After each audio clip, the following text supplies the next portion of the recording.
বন্যা কবলিত ঘাটালে বেড়েছে সাপের উপদ্রব। বিগত কয়েকদিন ঘাটাল মহকুমা অন্তর্গত ঘাটাল, চন্দ্রকোনা, দাসপুর সহ বিভিন্ন এলাকা থেকে শতাধিক সাপ উদ্ধার হয়েছে এবং মহকুমার বিভিন্ন প্রান্ত জুড়ে প্রায় শতাধিক মানুষ সাপের কামড়ে জখম হয়েছেন।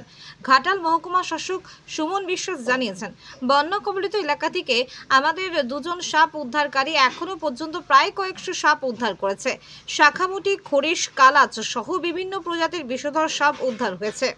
এখনো পর্যন্ত 121 জন সাপের কামড়ে জখম হয়ে হাসপাতালে ভর্তি রয়েছেন, কিন্তু সম্প্রতি কেউই সাপের কামড়ে মারা যাননি। সকলেই সুস্থ হয়ে বাড়ি ফিরে গেছেন। সাপে কামড়ালে কি করণীয় তা আমরা ভালো করে বুঝিয়েছি। আশা কর্মীরাও সেই প্রচার করেছে।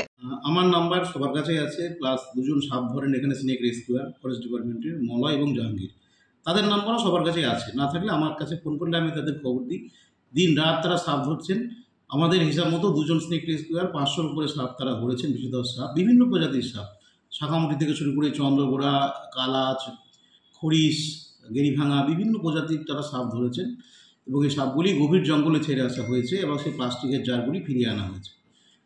এই সাপে কেটে এবছরে অনেকে হসপিটালে ভর্তি হয়েছেন। ঘাটাল হসপিটালে 65 জন রোগী ভর্তি হয়েছিল, তারা সবাই সুস্থ হয়ে বাড়ি ফিরে গেছে, কেউ মারা যাননি।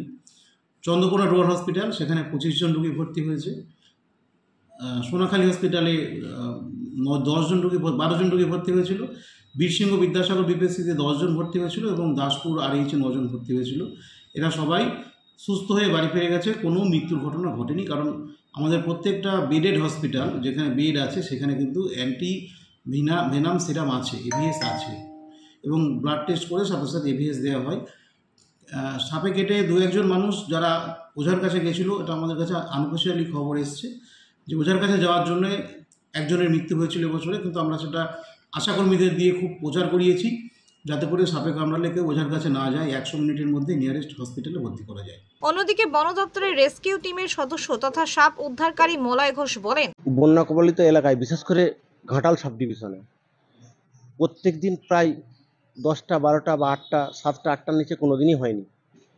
তার কারণ জল যত মরছে বাড়ির মধ্যে তত সাপ বেশি করে দেখা যাচ্ছে, আর এখনও জল মরতে শুরু করছে, তাই পরিমাণ কম, কিন্তু 2-3 দিন পর এর পরিমাণ প্রচুর বেড়ে যাবে। তার কারণ সব বাড়িতে কিন্তু সাপ প্রবেশ করেছে, যে বাড়িগুলি ঢুকেছে সাপ।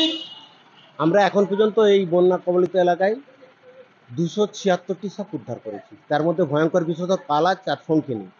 তবে একটা খুব ভালো লাগছে যে আমরা শঙ্খিনী সাপগুলিকে দেখছি এরা বংশ বিস্তার করে অনেক বেড়ে গেছে, যার ফলে কি এরা সমস্ত বিষধর, মেন খাদ্য হচ্ছে শঙ্খিনী সাপের সমস্ত বিষধর।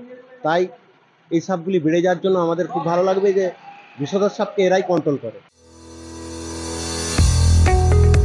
কম খরচে মোটর বাইক কিনতে চান? স্বপ্নের বাইকের খোঁজ করছেন আপনি? তাহলে আর দেরি কেন, আজই আসুন এনসি পাল অটো প্যালেসে। হিরো, হোন্ডা এবং টিভিএস কোম্পানির যাবতীয় মোটর বাইক পেয়ে যাবেন এখানে।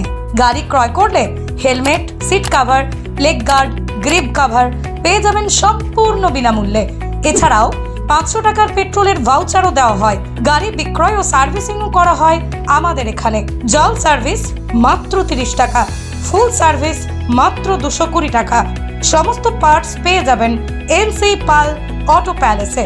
ঠিকানা দিগড়া, নতুন বাজার, গোঘাট, হুগলি।